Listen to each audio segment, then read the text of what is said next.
It's Fans Corner. Welcome to it, and thank you for making time for us. We continue to focus on the Betway Premiership.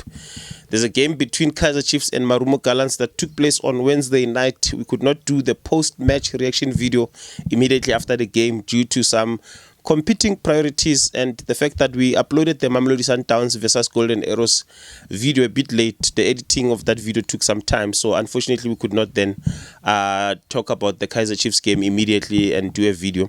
So I thought, let me do it on the following day. Apologies if you were looking forward to that video immediately after the game and you did not get to see it, but here it is now.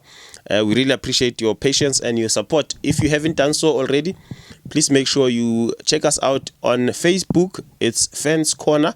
We have a page there. Click like and follow the page. Also check us out on TikTok. It's also Fans Corner.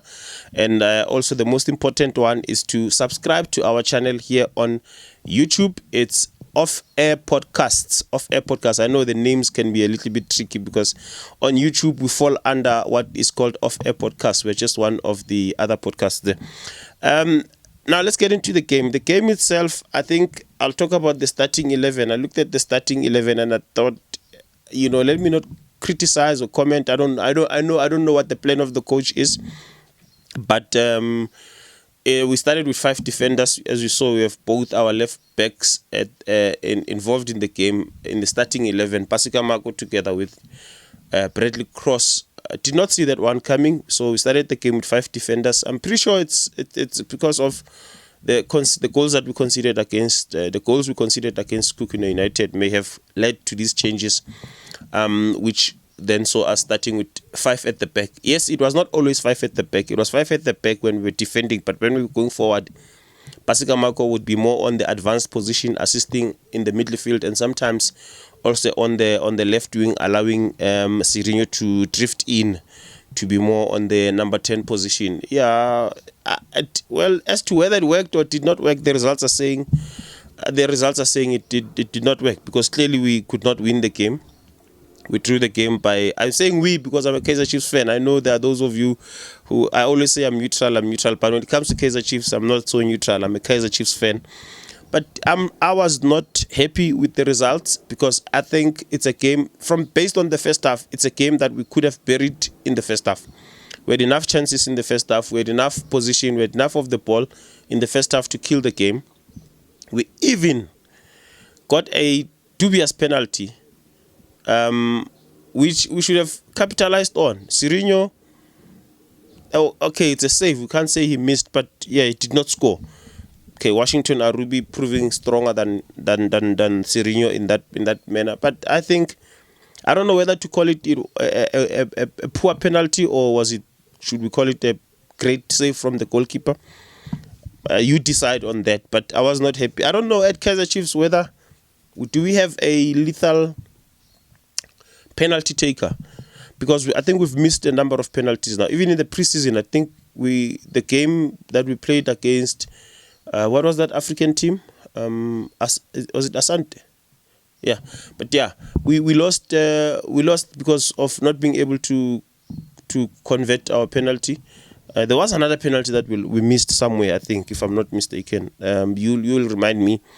But yeah, it's starting to worry us now, because we can't kill off games. We took a lead. If you take a lead, you have to be able to manage.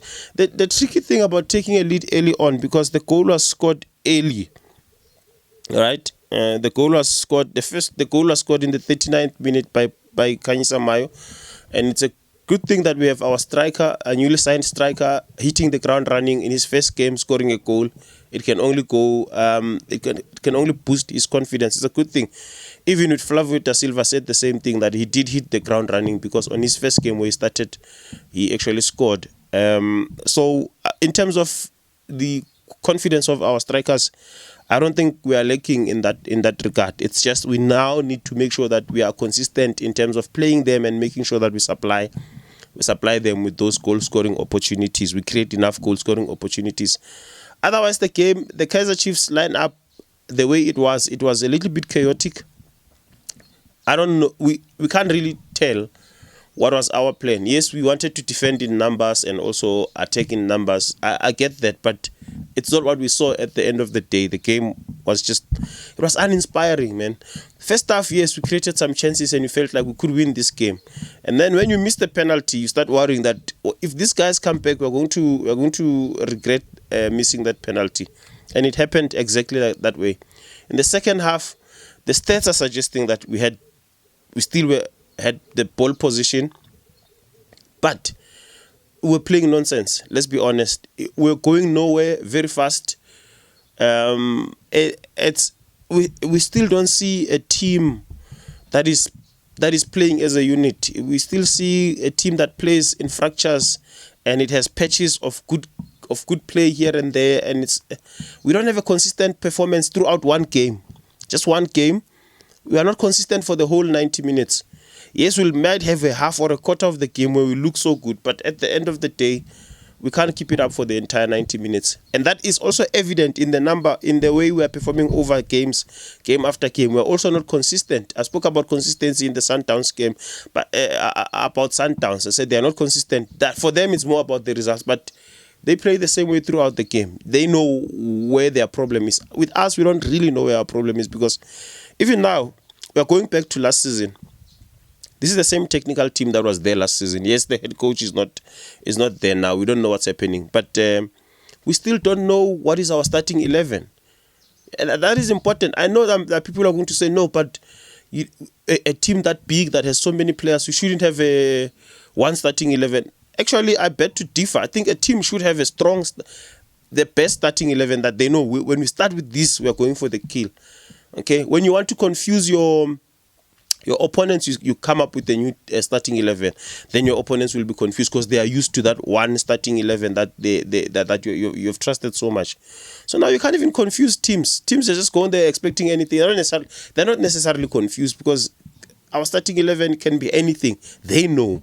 That's the predictable thing with us. They know our starting 11 can be anything, and that's pretty much what's happening. Or what happened in this particular game. We're not creative enough. We're not supplying our striker. We can see Mayo looks good. He really looks good. I don't think we are putting enough balls in the right spaces for him. So the creativity was not enough there. Sirino, that was a game to forget. Other than missing the penalty, I don't think he had a good game at all. And I also think we kept Pasika Marco too long in the field. There were times he was no longer offering us anything. First half, he was okay. Somewhere in the middle of the second half, I think we should have taken him out. We waited for too long to remove him. We made changes, yes, but we did not. I think with the Pasika Marco situation, I think we took too long to make that change. And having this kind of lineup, it looks like we're experimenting. We had a preseason with the same technical team, pretty much the same players. So we had our time to experiment. Okay, I don't remember seeing this lineup playing in the preseason. Yes, some of the players were not there in the preseason, like Mayo, for instance, was not there. He couldn't have been part of the preseason. But you do this experimenting of yours as a technical team in the preseason, so that come the business end of the season, where we are now playing for points, you now start to implement what you saw during your experimentation. But now we are here experimenting and trying to figure out partnerships and combinations that can work or not. It seems, and I understand some will say, no, but this is not the same coach. Yes, but he was part of the same lineup, technical team. He saw what works and what doesn't work. So I don't think at this moment we should be experimenting. The Makufe Cup, your Royal Kings Cup, those during FIFA breaks, you can do this experimentation of yours, because we don't have a lot of players that go for national teams, except the foreign players, of course, because we only have, I think it's only who's going to, only one player or two players that are going to Bafana anyway. So we'll have enough time to do during that pause of the season, when it's a FIFA break. We can do this experimentation. It's so uninspiring, these Kaizer Chiefs. We don't have identity. We don't have a starting 11 that we can trust. That we know that this is our starting 11 that we can trust with probably good combinations. We also have a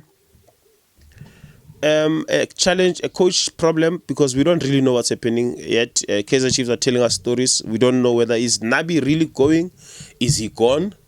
There hasn't been an official statement releasing him from his duties at Kaizer Chiefs yet. By the time of making this video, some are saying no, he's coming back. Some are saying no, he's gone. even that contributes to the instability of the team. You need a technical team that is stable, and make sure that you stabilize the team as well. We're now stepping ourselves. We're stepping ourselves on the foot here because of these challenges that we're facing in the technical team. So I'm disappointed with how we played against Marumo Gallants, because I feel like this is a game that was there for the taking, and we did not. Otherwise, big ups to Marumo Gallants for being able to capitalize on the instability and the uninspiring performance from Kaizer Chiefs. They were able to rescue a point from a game that they could have easily lost, especially in the first half. Okay, and also thank you for making time for us. This has been Fans Corner. We meet again in the next one.